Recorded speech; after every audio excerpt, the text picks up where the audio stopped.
Ẹ káalẹ́ ní gbogbo ibikíbi tí ẹ ti ní àǹfààní láti mọ̀ gbọ́ wa. Mo kí wa bá káàbọ̀ sí orí ètò ọlọ́sẹ̀ọ̀sẹ̀ ẹwà ìṣirò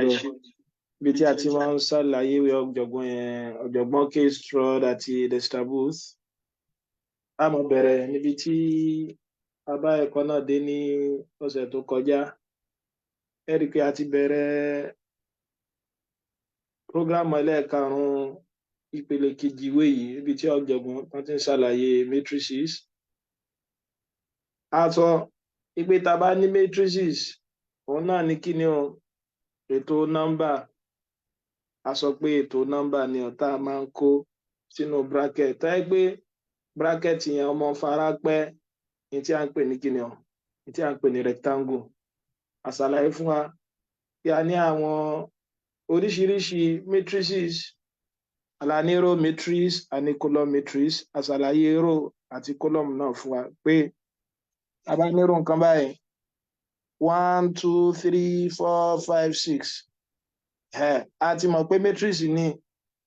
tí mo kọ yìí o torí tó nọ́mbà ni o 1 2 3 4 5 6.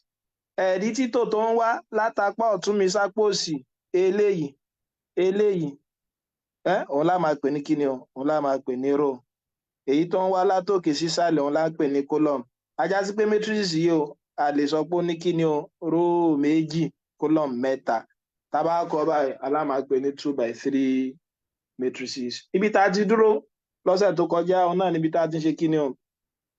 ibi tí a ti ń ṣàlàyé multiplication. A ṣàlàyé fún wa pé multiplication matrices ó lè pé méjì.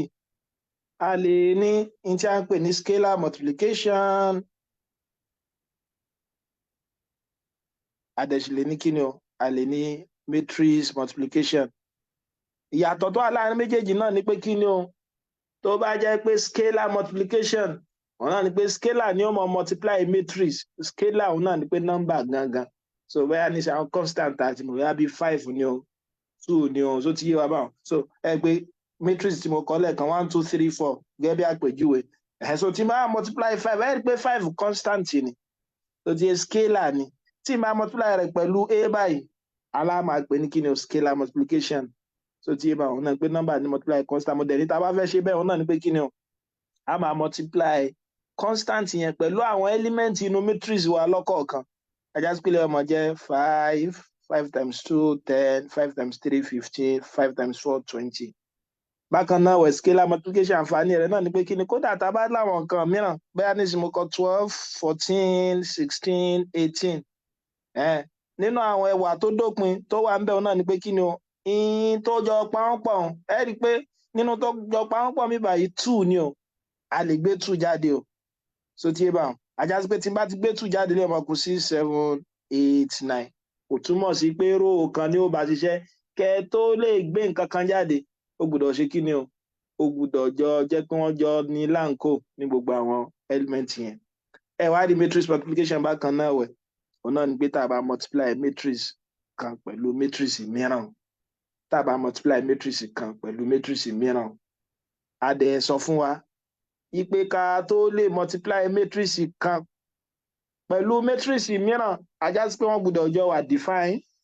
Ó ti máa a máa sọ pé wọ́n wà define. Ìgbà lá máa sọ pé wọ́n wà define tó bá yẹ kí wọ́n ṣe kíni o wọ́n wà conformable.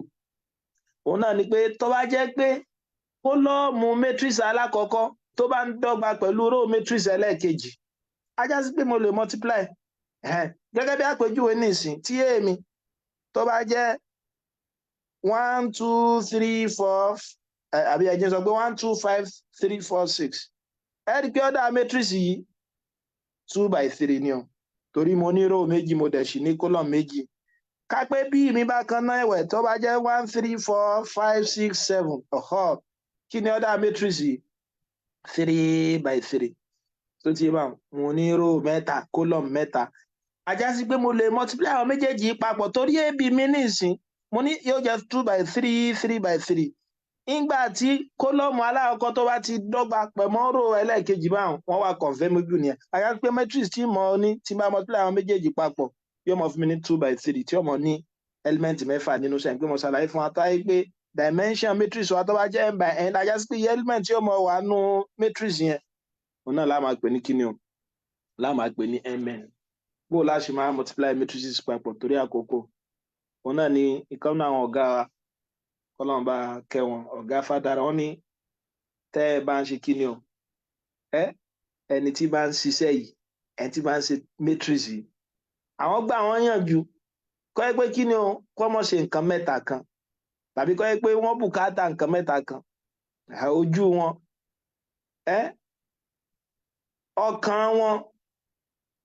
àti kíni o àti etí wọn pé ìyẹn ṣe matrix kéèyàn tó mọ gbọ́ orin torí ẹ̀ lè ṣàṣìṣe téèyàn bá farabalẹ̀ òun náà ní pé ẹja ọkọ ọmọ ọkọ̀ fẹ́ ká pé mo nírò nǹkan báyìí nísìn 1 2 3 4 5 6 7 8 9 ẹgbẹ́ tí n bá kíyèsí matrix aláwọ̀kọ́ yìí ẹja kọ́ wò ṣé wọ́n wá define matrix yìí 3 by 1 ni o so ti yé bá wọn so kí ni ẹlẹ́ẹ̀kejì 2 by 3 ajá sí pé mi ò lè rí àwọn méjèèjì multiply papọ̀ ọ̀yà ẹjẹ́ ká pé mo nírò nǹkan báyìí nǹkan so ká pé mo ní 3 by 1 àti 1 by 3 ẹ rí i pé kólọ́mù aláwọ̀kọ́ ó ti papọ̀ mọ́ ró ẹlẹ́ẹ̀kejì ajá sí pé mo ti lè multiply bó lẹ́ ṣe máa multiply rẹ̀ a máa mú alákọ̀ọ́kọ́ ń bí báyìí a máa fẹ́ pọ̀ mọ́ alákọ̀ọ́kọ́ ń bí báyìí a máa multiply rẹ̀ so tí yóò mọ̀ jẹ́ 1 times 4 4 then plus ẹlẹ́ẹ̀kejì times ẹlẹ́ẹ̀kejì so tí yé bá 2 times 5 10 then plus 2 times 6 3 times 6 so 18 so tí yé ẹ rí pé kí ni wọ́n mọ̀ fún wa yóò máa fún wa ní kí ni yóò máa fún wa ní 4 plus 4 plus 10 14 14 plus 18 ẹ rí pé yóò máa jẹ́ kí ni yóò máa jẹ́ 32 báyìí yóò máa jẹ́ 32 báyìí mo bí agbáláyé eléyìí tí mo ń ṣe yékéyéké ọ̀dà bó ní tọ́wáyé pé méjìlá ní nǹkan ẹ̀wòrò eléyìí o ká pé mo ní 1 5 àpẹẹrẹ kejì tọ́jọ́gbọ̀n mọ́ 2 7 3 4 8 4 3 1 2 5 8 6 ẹ má gbàgbé ká tó lè multiply matrix papọ̀ wọ́n gbọ́dọ̀ wá define kí ni ọ̀dà matrix A yìí 3 by 2 torí kólọ̀ mẹ́ta mo ní kólọ̀ méjì ẹlẹ́ẹ̀kejì ńkọ́ 2 by 3 ajá sí pé kólọ̀mù ẹlẹ́ẹ̀kejì ti papọ̀ mọ́rọ̀ ẹlẹ́ẹ̀kejì mo lè rí wọn multiply àdúpẹ́ fọlọ́run mo bí agbára iye so màá máa ní matrix 3 by 2 bẹ̀tẹ́ ẹ̀rí pé léyìí ó ju eléyìí tá a ti ṣe tẹ́lẹ̀ lọ so ní tí mo fẹ́ kẹ́ gbọ́yé ni òun náà ní pé kí ni màá máa multiply row pẹ̀lú columns tẹ bá mọ́rọ̀ kan lápá bíbà yìí a máa fi multiply gbogbo àwọn columns yìí a máa fi multiply gbogbo àwọn columns yìí bó la ṣe mọ̀ ṣe ọ̀yà ẹja ọkọ mú ẹgbẹ́ léyìí ní sí mo ní àkọ́kọ́ fi ń fẹ́ eléyìí báyìí yóò máa jẹ́ kí ni 1 times 5 aláwọ̀kọ́ pẹ̀lú aláwọ̀kọ́ ẹlẹ́ẹ̀kejì pẹ̀lú ẹlẹ́ẹ̀kejì 1 times 8 ẹ̀mọ́bìnrin 1 times 8 8 plus 5 times 2 10 màá tún múrò yìí màá tún fi multiply kólọ́mù ẹlẹ́ẹ̀kejì tí bá fẹ́ mọ tí ó jẹ́ ìtọ́wà nu kólọ́mù ẹlẹ́ẹ̀kejì náà 1 times 4 4 plus 5 times 5 25 1 times 3 3 plus 5 times 8 40 àbí ọ̀yà màá tún múrò yìí bákan náà màá tún fi multiply kólọ́mù yìí yóò jẹ́ 1 plus 30 ṣẹ́gbọ́ àlàyé tí mo ń ṣe ó ti yé bá so row kan yìí àfi multiply gbogbo àwọn column yẹn bákan náà wẹ̀ tí bá fẹ́ mọ ẹlẹ́ẹ̀kejì náà yóò tún jẹ́ row ẹlẹ́ẹ̀kejì náà pẹ̀lú àwọn columns yẹn 2 times 8 16 plus 14 àbí 2 times 4 8 plus 7 times 5 35 àbí 2 times 3 6 plus 7 times 8 56 ẹgbẹ́ tí wọ́n bá farabalẹ̀ ìyẹn lè ṣàṣe 2 times 1 2 plus 7 times 6 42 mo bá gbọ́ àlàyé yẹn yékéyéké ọ̀yà ẹlẹ́ẹ̀kẹta bákan náà wẹ̀ ẹ rí i pé row ẹlẹ́ẹ̀kẹta yóò jẹ́ row with columns row àtàwọn columns ọ̀yà ẹja kọ́kọ́ fi fẹ́ column aláwọ̀kọ́ 3 times 8 24 plus 4 times 2 8 ọ̀yà máa tún fi fẹ́ ẹlẹ́ẹ̀kejì náà aláwọ̀kọ́ àtàláwọ̀kọ́ 3 times 4 12 plus 4 times 5 20 3 times 3 9 plus 4 times 8 32 3 times 1 3 plus 4 times 6 24 ẹ̀yà sì rò wọ́n papọ̀ ajá sí kílẹ̀ mọ́ fún mi 18 29 43 31 30 43 62, 44. Oh yeah, 32, 32, 41, 27. Ẹ rí pé interget ẹ rí pé tẹ bá ṣàkíyèsí rẹ̀ kí n tó fún wa ó fún wa ní 4/3 no ẹ má bínú 2/4 lélẹ́yìí ajá sí pé matrix yẹn 3/4 òun náà ni ó ṣe kí ni o òun náà ni ó fún wa 2/4 òun náà ni tí ìṣìrí ó jẹ ó yẹ jẹ́ wá bè lọ wa ṣé kápá pé léyìí ní a kápé matrix yìí a ni tí matrix yìí bá jẹ́ b ẹ rí pé ab òun la wá ń bí báyìí sá lè mọ tí b ó jẹ́ torí kò túmọ̀ sí pé tí n bá mọ ab kò túmọ̀ sí pé mo lè mọ ba ṣe ń pé nísìn ba nísìn yóò mọ jẹ́ 2/4 àbí kí ni a wà ọ̀dà a 3/2 3/2 ẹ rí pé wọ́n wà conformable kó lọ́ọ̀mù papọ̀ mọ́ rò ajá sí pé n lè ṣe kí ni o n lè rí àwọn méjèèjì multiply pẹ̀lú ara wọn mo bá gbọ́ láyé yẹ yékéyéké so báyìí ni a ṣe mọ̀ ṣe kí ni o báyìí la ṣe mọ̀ ṣe ọ̀yà àpẹẹrẹ lẹ́ẹ̀kẹta ajá sí pé a lè square matrix o so tí bá ẹ̀mọ̀ pé a ti mọ̀ pé square number kan náà ni pé kí number máa multiply pẹ̀lú ara rẹ̀ ajá sí pé square matrix kan náà ni pé kí matrix kan náà kó mọ ṣe kí ni o kó mọ multiply pẹ̀lú ara rẹ̀ so náà ni pé kápẹ́ bá ní èèmí nìsín gẹ́gẹ́ bọ́jọ́ ọ̀gbọ́n ṣe sọ tó jẹ́ 4752 àbí ajá sí pé square mi yóò mọ jẹ́ kí ni o 4752 4752 ṣé a lè multiply wọn torí matrix a yìí 2/2 ni o pọ̀ mọ́ 2/2 wọ́n wà conformable kí lọ́mọ aláàkọ́ ọdọ́gba pọ̀ mọ́ ọdún ẹlẹ́ẹ̀kejì òun náà ni pé lákòótán tẹ ẹ bá ní kí ni o tẹ ẹ bá ní tó jẹ́ ọmọ square matrix ẹ lè wá square wọn tó ti yé bá so torí in tó jẹ́ ẹ̀mọ̀ pé square matrix afẹ́ débi àwọn special matrix ta ní òun náà ni pé tẹ bá ṣe kí ni o tẹ bá ní square matrix row kan náà àti kólọ́ọ̀mù tó ti yé bá ọ̀dà a máa ń pè ní n/m matrix tó bá yẹ pé iye nọ́mbà row ọba dọ́gba pọ̀ mọ́ iye nọ́mbà kólọ́ọ̀mù ẹja tún fi ṣeré row pẹ̀lú kí ni o row pẹ̀lú kólọ́ọ̀mù yóò jẹ́ 4 × 4 16 + 35 ẹ tún mú row yìí náà pẹ̀lú kólọ́ọ̀mù ẹlẹ́ẹ̀kejì náà 4 × 7 28 + 14 5 × 4 20 + 10 5 × 7 35 + 4 so tí ajá sí pé yọmọ jẹ́ kí ni o 51 àbí 42 30 39 so ìyẹn náà ni bá ṣe mọ̀ ṣe kí ni o so bá ṣe mọ̀ ṣe náà ni bí a ṣe mọ̀ ṣe mo bó ti yé wa báwọn so ìjẹ́ tílẹ̀ bá yẹ wa tàdé ṣùgbọ́n ọ̀jọ̀gbọ́n nínú fírémù ẹlẹ́ẹ̀kọkàndínlọ́gbọ̀n wọ́n fẹ́ mọ̀ ṣàlàyé transpose of matrix kí la pè ní matrix transpose matrix kan a máa ń kọ gẹ́gẹ́ bí kí ni o a transpose òun náà ní pé ká mọ jàrọ̀ row àti column tó wà nínú matrix kan gẹ́gẹ́ bí àpèjúwe tí èmi ní ìsìn tó bá jẹ́ a11 a12 a21 a22 so tí ẹ bá wọn ajá sí pé transpose matrix òun náà ní pé kí ni kéńjàrọ̀ matrix in tó wà ní row tẹ́lẹ̀ kí n gbé wá sí column ajá sí pé lẹ́mọ̀ jẹ́ a11 a12 ọ̀yà a21 a22 tó bá yẹ pé máa ń jàrọ̀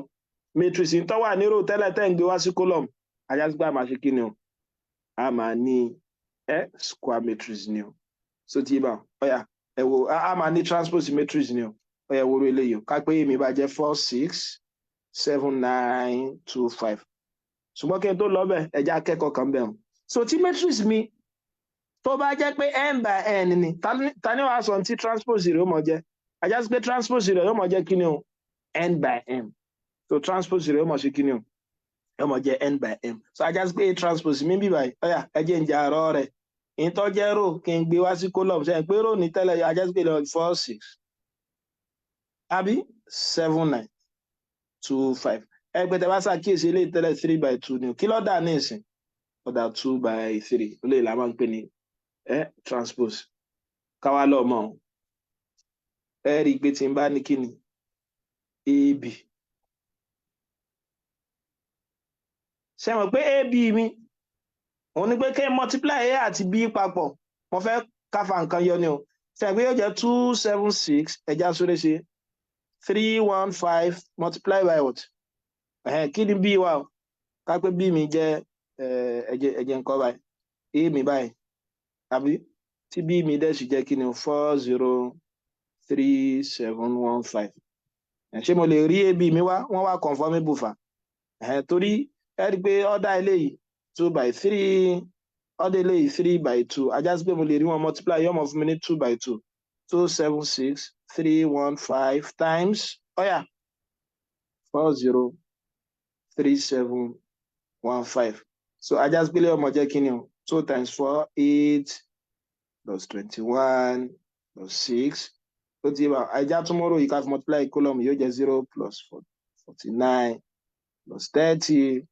ilé yóò jẹ́ 12 plus 3 plus 5 0 plus 7 plus 25 so ti ẹ̀rí pé tẹ́ bá rò papọ̀ ilé yóò jẹ́ 29 35 àbí 79 27 bẹ́ẹ̀ ni 32 ẹ̀rí pé n tó fún wa ní ab lélẹ́yìí ọ̀yá kápẹ́ bá wá ab transpose ṣe pé ab mi ni ọ̀yá kí ni ab transpose mi ó mọ̀ jẹ́ òun náà ni pé kí mo ṣe kí ni o kí mo jàrọ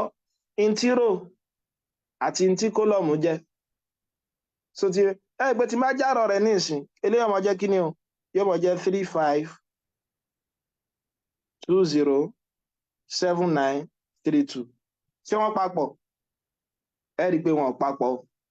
tó ti yẹ bá wọn ẹ rí i pé wọn ṣe kí ni o ẹ rí i pé wọn ò papọ̀ rárá so transpose ni ajá sí pé tọ́jọ́gbọ́n fẹ́ fàyọ́ ń bẹ́ẹ̀ náà ni pé tẹ́ bá ní ab a ní mo sọ pé dọ́gba pẹ̀lú kí ni o ab transpose wọn bá gbọ́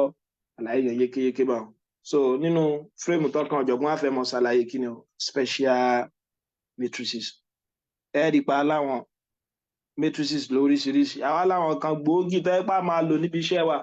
lọ́sẹ̀ tó ń bọ̀ pẹ̀lú ọgọ́lọ́ọ̀bà á bẹ̀rẹ̀ bóyá bí emphasis àbí bá ṣe lè mọ wá eigen value àti eigen factor tó ti nínú àwọn special matrix aláwọ̀kọ́ tí mo fẹ́ ṣàlàyé tọ́jọ̀gbọ́n mú ọ̀nà là ń pè ní kí ni o square matrix kí là ń pè ní square matrix ọ̀nà là ń pè ní kí ni o n by n matrix tó bá jẹ́ pé iye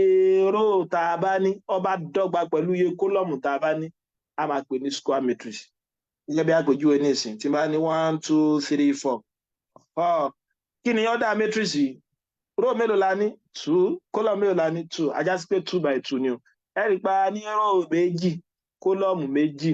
ajá sí pé kí ni a máa pè ní square matrix ni o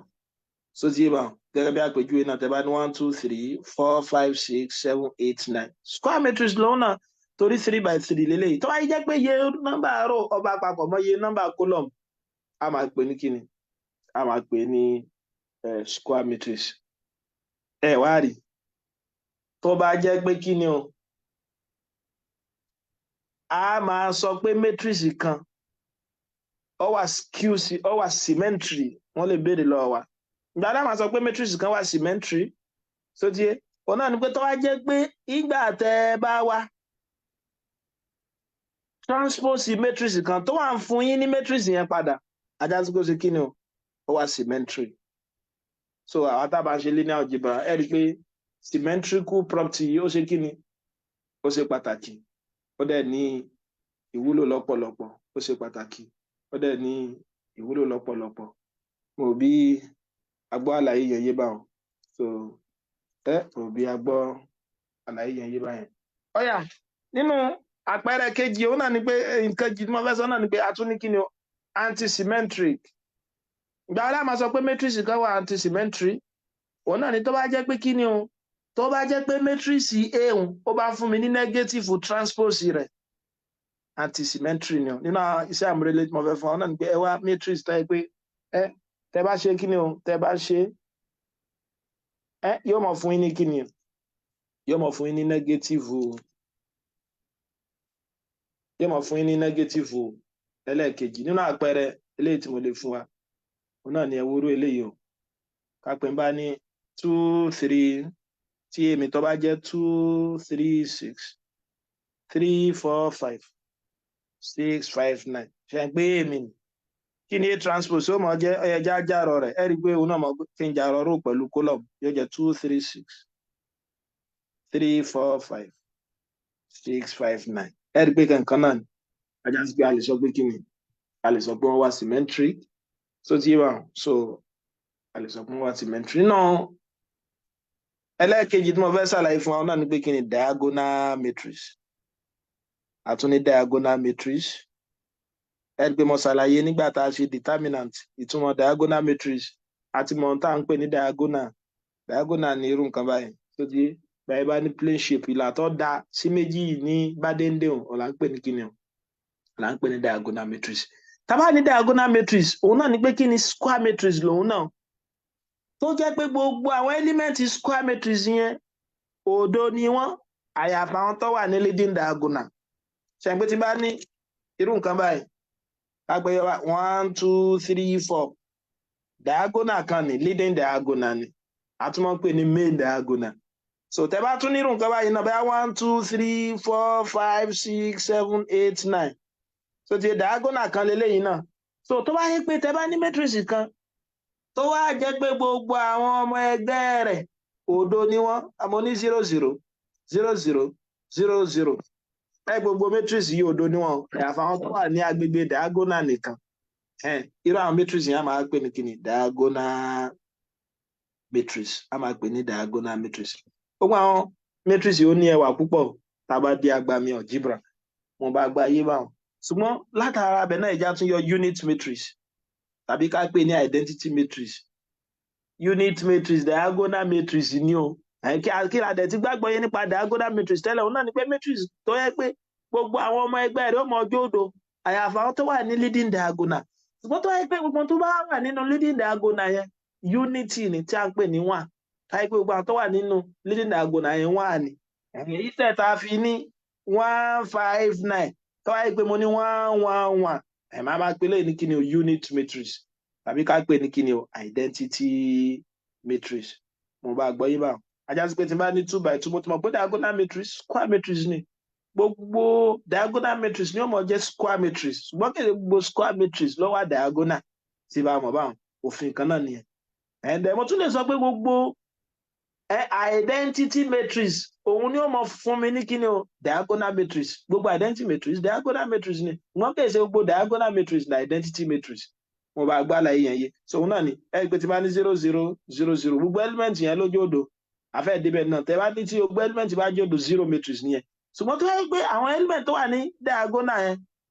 àwọn ò bá jẹ́ òdo tó ti bá àwọn diagonal matrix ni ṣùgbọ́n tí diagonal matrix yìí tó bá jẹ́ pé 1 ló wà níbi diagonal gbogbo tó wà àwọn nọ́mbà tó wà ní diagonal yẹn element tó wà ní diagonal yẹn tó wáyé pé 1 làwọn ajá sí gbà máa pè wọ́n ní kíni o identity matrix àwa lè ní identity matrix lágbọ́n ní 2 by 2 a máa ń kọ́ gẹ́gẹ́ bí I 2 by 2 báyìí adẹ́sí lè ní 3 by 3 tá a máa ń kọ́ ní agbọ́n ní báyìí 3 by 3 so ajá sí pé yẹn ní ìsìn tí bá fẹ́ kọ́ òun náà pé square matrix mi 3 by 3 ní ó jẹ́ yóò máa jẹ́ kíni o màmá ní 1 0 0 0 1 0 0 0 1 ẹgbẹ́ tẹ́ bá ṣàkíyèsí rẹ̀ gbogbo àwọn element yìí lójú òdo pátá àyàfi tó wà ní leading diagonal bóò ní tó wáyé pé 4 by 4 ńkọ́ so ti máa I 4 by 4 ẹ máa jẹ́ 1 0 0 0 0 1 0 0 0 0 1 0 0 0 0 1 mo bẹ gbọ́ yìí bá ẹ rí i pé níta ṣe kí ni o níta ní nìyẹn mo bí àgbàlá yẹn kó àgọ́ wáyé pé 5 by 5 gbogbo wọn náà ní ojú òdo àyàfi àwọn tó wà ní kí ni o gbogbo àwọn tí ó wà ní leading diagonal káwá lọ mọ identity matrix yìí tí a tún ń pè ní kíni o unit matrix yìí ó fara pẹ́ a lè sọ pé òun ní identity element lágbọ́n ní matrix tẹ́ bá gbàgbé kí ni à ń pè ní identity element a máa sọ pé element kan jẹ́ identity element fún mìíràn tó bá jẹ́ pé n bá operate ẹ̀ mọ́ element yẹn bóyá lápá tún àbí lápá òsì so tí máa tó wà fún mi ní element yẹn padà so tí máa ọyà ẹja lọ sí ẹja wálẹ̀ díẹ̀ ládìíṣàn kí ni màá rò mọ́ 3 bóyá lápá tún àbí lápá òsì tí ó mọ̀ fún mi 3 padà ẹ rí i pé 0 ni o ajá sí pé 0 yẹn identity element láàmà pé o tá à ń pè ní additive identity kí ni màá máa multiply pọ̀ mọ́ 3 tí ó mọ̀ fún mi ní 3 padà bóyá lápá tún ni àbápò òsì ẹ rí i pé 1 ni ajá sí pé 1 yẹn ni multiplicative identity mo bá gbálàyé yẹn yé báwọn so gẹ́gẹ́ bẹ́ẹ̀ náà lágbọ́n ni matrix òun náà ni pé tó bá jẹ́ pé n bá multiply matrix kan tí mo bá multiply rẹ̀ pọ̀ mọ́ kí ni o identity matrix yóò mọ fún mi ní matrix yẹn padà so yé báwọn ọ̀yà ẹ̀já wọ̀ ẹ́ pé tí bá ní 1 2 3 4 ẹ jẹ́ multiply pọ̀ mọ́ 1 0 0 1 ṣe pé 1 0 0 1 òun náà ni identity matrix fún 2 by 2 ajá sí pé tí màá máa ní ọ̀yà 1 times 1 1 2 times 0 0 1 times 0 0 2 times 1 2 3 times 1 3 4 times 0 0 3 times 0 0 4 times 1 4 ajá sí pé yọmọ fún mi ní kí ni 1 2 3 4 ẹ rí i pé òun náà ní kí ni òun fún mi ní a padà ẹ rí i pé satisfy identity property náà so tí bá ẹ rí i pé satisfy identity property kí ni mo pe identity property tá ẹgbẹ́ bá wà operate element kan pọ̀ mọ́ element mìíràn bóyá lápá tún àbí lápò òsì ìdọ̀dí mu so tí bá tó wà ń fún yín ní element yẹn padà a máa ní kí ni o identity element inú àwọn àǹfààní rẹ̀ òun náà ni pé ẹ rí i pé tí n bá kọ 5 yìí lásán scalar ni o ẹ rí i pé a lè fẹ́ bùkátà bóyá a fẹ́ dá scalar náà padà sí matrix tó ti bá ní 3 tẹ́lẹ̀ tẹ̀ pé 3 kò sí ní fraction nù ṣùgbọ́n mo lè sọ ọ́ dá fraction pẹ̀lú pé màá kọ gẹ́gẹ́ bí 3/1 tẹ́bẹ̀ náà ní matrix àbí tẹ́ bá ní scalar tó yẹ pé nọ́mbà lásán 5 yìí náà mo lè sọ di identity mo lè sọ òun náà di matrix bó máa ṣe máa sọ di matrix òun náà ni pé máa multiply pẹ̀lú kíni o ti element àyàsí pé tí bá ní 5 minutes scalar ni mo lè sọ di matrix pẹ̀lú pé máa multiply pẹ̀lú identity matrix nínú order tí máa fẹ́ fi ṣiṣẹ́ àyàsí pé ọmọ jẹ́ kíni 5 0 0 5 mo bí agbára èèyàn yìí so tá a bá dé àwọn engine value àti engine vector ẹ mọ̀ àlàyé àti àpẹẹrẹ tí mò ń ṣe so ẹ rí i pé kódà ẹ rí i pé tẹ bá gbé lápátún apátún láti multiply lẹ́ẹ̀kan tẹ bá gbé lápòsí náà kankan náà ní ó fún wa 0 1 1 2 3 4 so tí yóò máa jẹ́ 1 àbí 2 3 4 ẹ bá ṣe kí ni tàbá multiply rẹ̀ dáadáa ọ̀yà nínú àwọn àpẹẹrẹ léè tí mo tún fẹ́ ká tún kọ́ nínú àwọn matrix tó ẹ pọ̀ rẹwà òun náà la tún pè ní kíni àtún ní null matrix ṣe lè lo ọgbọ́n tó dópin tá a ti kọ́ lérí set fún kí la ń pè ní null set tó yẹ pé kíni o kò lọ́mọ ẹgbẹ́ kankan ṣùgbọ́n fún null matrix ẹni sọ pé tí ò ní matrix kankan tó yẹ pé gbogbo àwọn ọmọ ẹgbẹ́ rẹ bá jòdò tó ti yé bá wọn so òun náà ní pé kápẹ́ bá nínú nǹkan bá 0 0 0 0 0 0 0 0 tó ti yé a máa pè yẹn ní kíni o a máa pè ní null matrix a lè mọ sọ pé null matrix ó dà gẹ́gẹ́ bí kíni o additive identity fún matrix tó tẹ́ bá ro matrix kan tó jọ ní ọ̀dà kan náà pẹ̀lú null matrix yóò mọ̀ fún wa ní matrix yẹn padà ẹgbẹ́ kápẹ́ bá ní 1 2 3 4 nísìn ajá sí pé additive identity matrix yóò mọ̀ jẹ́ 0 0 0 0 tóró náà ní mọ̀ rò pọ̀ matrix tí ó mọ̀ fún mi matrix yẹn padà 1 2 3 4 ẹ dákun ṣe agbára èèyàn yékéyéké so agbára èèyàn yékéyéké nínú tí wọ́n tún wáyé ká kíyèsí ń bẹ̀ òun náà ni pé ẹ rí i pé nínú àwọn tá a sábà mọ̀ nígbà tá a fi mọ́ ṣe kí ni o tá a fi máa ń fún àwọn nọ́mbà ṣiṣẹ́ a ní tó wáyé pé sy mi bá jẹ́ 0 àní pé multiplication dáhùn láàrin ìtumọ̀ náà ni pé kí ni o s mi ó máa jẹ́ 0 tàbí kí y mi ó máa jẹ́ 0 kò rí bẹ́ẹ̀ nínú matrices o tí a àti b yín tó bá jẹ́ 0 ní matrix so tí bá wọn túmọ̀ sí pé a mi lè jẹ́ 0 tàbí a mi lè jẹ́ tàbí b mi lè jẹ́ 0 kò túmọ̀ síbẹ̀ nínú àpẹẹrẹ tí ó jẹ́ òye wa ni ẹ máa wo àpẹẹrẹ kan kápẹ́ bá ní matrix kan tó bá jẹ́ 2 1 -3 6 3 -9 tí mo dẹ̀ ní matrix kejì tó jẹ́ 1 9 4 -6 2 4 tí máa multiply àwọn méjèèjì mọ́ra wọn àkọ́kọ́ náà rí pé mo lè multiply mọ́ra wọn torí matrix alákọ̀ọ́kọ́ kí ni ọ̀dà rẹ̀ 2 by 3 ẹlẹ́ẹ̀kejì 3 by 2 wọ́n wá conformable so tí bá ẹgbẹ́ tí bá multiply àwọn méjèèjì papọ̀ yóò jẹ́ kí ni 2 times 1 2 1 times 4 4 3 minus 2 minus 6 2 times 9 18 minus 6 minus 12 6 plus 12 minus 18 54 minus 18 minus 36. Ẹ pé tẹ́ bá ṣàkíyèsí 4 plus 2 minus 6 0 0 0 0. Ẹ gba ní kíni o a ní zero matrix a lè kọ zero matrix náà pẹ̀lú zero báyìí tẹ́ bá tí wọ́n bá kọ zero báyìí tí wọ́n jẹ́ kó bold ìtumọ̀ náà ni pé zero matrix tàbí ká pè ní null matrix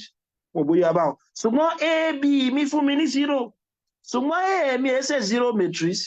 b mi lè ṣe kíni o kì í ṣe zero matrix ajá sí pófin tẹ́ ẹ̀ mọ́ ń kó lákòótán bẹ́ẹ̀ ń gbà tá a fi ṣe quadratic equation ni pé kíni o tó bá yẹ pé nọ́mbà méjì bá multiply pẹ̀lú ara wọn ìkan náà àwọn nọ́mbà wọn yóò mọ jòdò rárá fún matrix méjì lè multiply ara wọn táwọn méjèèjì dẹ̀ ṣe kíni o tàbí kan náà méjèèjì tí wọ́n sì sòdò ẹ dákun sójú wa báwọn so ìkan náà àwọn méjèèjì wọ́n dẹ̀ ṣe kíni o tí wọ́n sì ṣe odò torí pé àkókò ti lọ púpọ̀ tí ẹ̀rọ tó sì ti fẹ́ múná wọlé ẹ jẹ́ ká ṣe kíni o ẹ jẹ́ ká fi àwọn àpẹẹrẹ kọ̀ọ̀kan gbára sí i òun náà ni pé ká pẹ́ bá ní èmi if A is equal to 4 6 5 7 3 1 9 4 àbí tí B mi dọ́ jẹ́ kíni o 2 8 3 minus 1 5 2 minus 4 6 tàbí ká tiẹ̀ gbìyànjú láti ṣe a lè gbìyànjú láti ṣe iṣẹ́ náà fúnra wa so tí wọ́n so bóyá jẹ́ fún wa pé ká ṣe ẹja wá A plus B A minus B AB BA ẹ̀yẹ order A 2 by what 2 by 4 order B 2 by 4 ayásígbà a lè rí BA wa BA ọmọ fún wa ní kíni o not defined torí wọn wà conformable so torí wọn wà conformable ìjà tẹ́lẹ̀ yẹn bá yẹ wa ẹ jẹ́ ká bọ́ sí frame eléyìí tó kàn níbi tí a ti mọ̀ dúró ọ̀jọ̀gbọ́n wọ́n fẹ́ ṣàlàyé tí a ń pè ní kíni o determinant wọ́n fẹ́ mọ̀ ṣàlàyé ní tí a ń pè ní determinant ẹ rí i pé ní nínú ẹ̀kọ́ eléyìí tá a kọ́ kó tó di pé a ṣe léyìí a ṣàlàyé tí determinant jẹ́ fún wa àtàwọn àǹfààní oríṣiríṣi tó ní tó ti bá wọn sọ àní pẹ́ lórí rẹ̀ òun náà ni pé tá a bá ní determinant matrix kan aláàmàkọ́ pẹ̀lú det A àbí tó ti bá wọn so tàbí ká kọ́ báyìí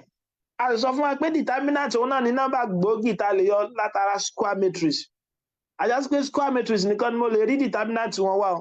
mo lè wá determinant 2 by 2 mo lè wá determinant 3 by 3 mo lè wá determinant 4 by 4 tàbí àwọn square matrix tá a bá rí ká wá so ẹ wá jà mú lọ kọ̀ọ̀kan tá pé 2 by 2 ni mo fẹ́ wá kò lè rárá 3 4 5 gẹ́gẹ́ bí àpèjúwe òun náà ni pé kí ni o matrix tó bá wà ní leading diagonal máa multiply wọn papọ̀ yóò jẹ́ 3 times 6 minus eléyìí tó wà ní second diagonal 4 times 5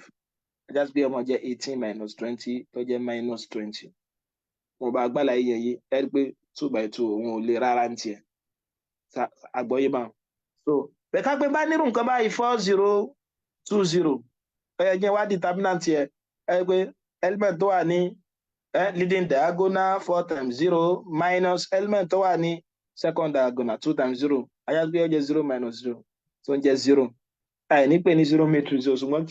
kí lẹ lè sọ nípa determinant kí lẹ lè sọ nípa matrix a máa pè ní singular matrix ẹ dákun ẹ mọ́ jẹ́ méjèèjì ó dàrú táyé pé àwọn element gbogbo element yẹn bá jẹ́ òdò òun láà máa ní 0 matrix tàbí null matrix tó bá yẹ tẹ́ bá wá determinant matrix kan tó fún yín lòdò a máa pè yẹn ní kíni o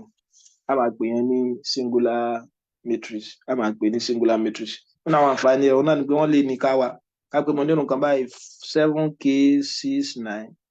is equal to 20 if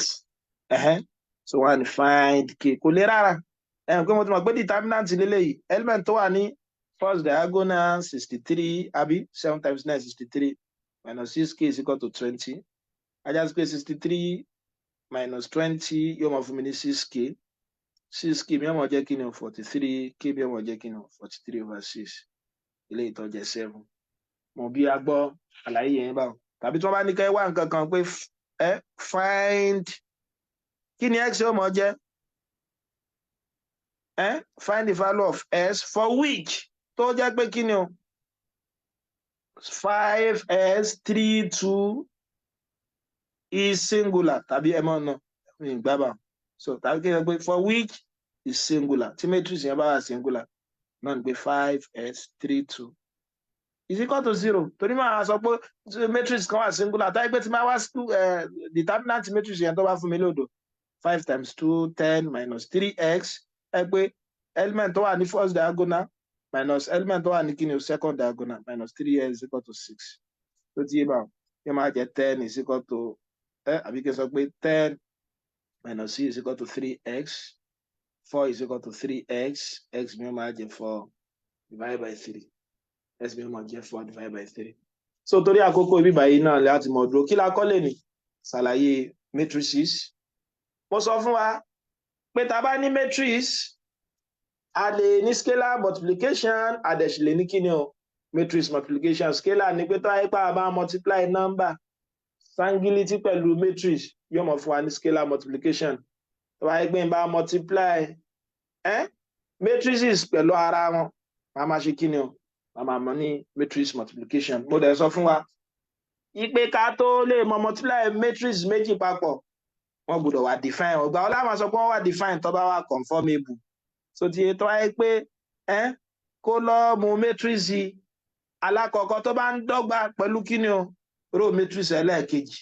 So ti yẹ pé mo ní n by n bí báyìí mo dẹ̀ ní n by m lẹ́lẹ́ẹ̀kejì ajá sí pé mo lè multiply wọn papọ̀ tí ó mọ̀ fún mi ní n by n. Ṣùgbọ́n tó wáyé pé order matrix alákọ̀ọ́kọ́ tó bá jẹ́ 1 by 3 gẹ́gẹ́ bí àpèjúwe tẹ́lẹ̀kejì jẹ́ 4 by 3 irọ́ mi lè multiply àwọn méjèèjì wọn bára wọn mu. Ajá sí pé kò túmọ̀ sí pé tí n bá rí ab wá kò túmọ̀ sí pé mo lè wá ba o. A tún kọ́ àwọn special matrix o. Náà àwọn special matrix tí mo ṣàlàyé òun náà ní square matrix. Wọ́n lá máa pè nǹkan kan ní square matrix tó bá jẹ́ pé iye row kan náà àti column kan náà ni wọ́n ní òun là ń pè ní kíni n by n matrix. Àlàlé ní 2 by 2 3 by 3 4 by 4. Akọ́ diagonal matrix bákan náà. Wọ́n náà ní pé gbogbo àwọn tó jẹ́ element matrix yẹn òdo ní gbogbo wọn àyàfà àwọn tó wà ní leading diagonal tí òde jódo.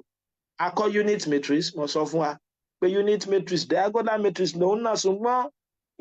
tó wà ní leading diagonal tòun wà ní gbogbo wọn mọ̀ jẹ́. So ti yé máa so ààrẹ bí 1 0